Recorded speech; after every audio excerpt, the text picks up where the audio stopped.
project yekuchengeta mombe ndakangoitanga ndichiri kamufana kadiki tichiumba mombe dzefu asi kuzotanga the real project ndakatanga 2006 saka ndaane 19 years ndichizviita professional cattle farmer. Alright. Dzamakatanga nadzo ndetype ipa? Right, inini takangotanga nemombe dziya dzinongowanikwa kumusha wamashona crosses and so forth, but kubudikidza nekufamba uchiona zvimwe zvichiitwa nevamwe ndopatakazodivheta kutanga kuita mabhorani. Right, iri breed retibhorani iri vamwe vazive rinobva kupi? RemuZimbabwe here, is original from Zimbabwe notinenge rakabva? But breed iri it's an indigenous breed, it's an African breed, but originally yakabva from East Africa, but mainly from Kenya. Saka nezi dzamunochengeta dzawanda sei manje? Mombe tinobreeda nemombe 280 ndo macows atinobreeda nawo.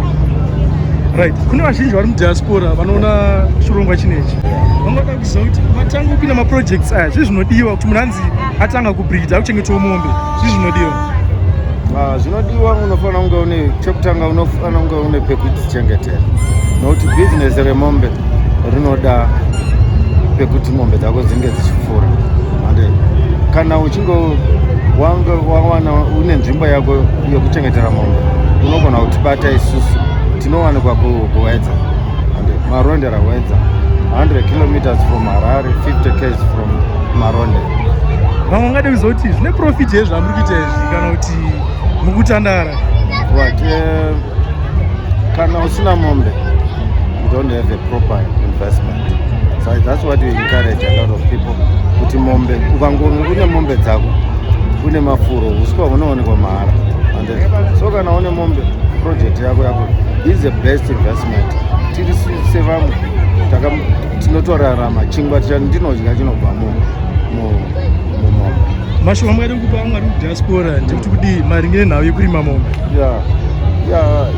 Kana une pfungwa dzekuzoti uchada kudzoka kuno kumusha, the best thing is to invest in cattle, and unogona kutibata tokubetserai nemamaprograms atinobetsera vanhu vari kudiaspora.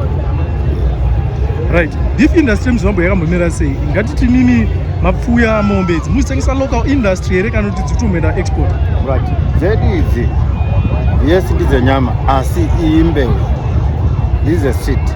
Saka basa redu isusu is to produce a seed kuti tipe vamwe vanhu vanochengeta mombe.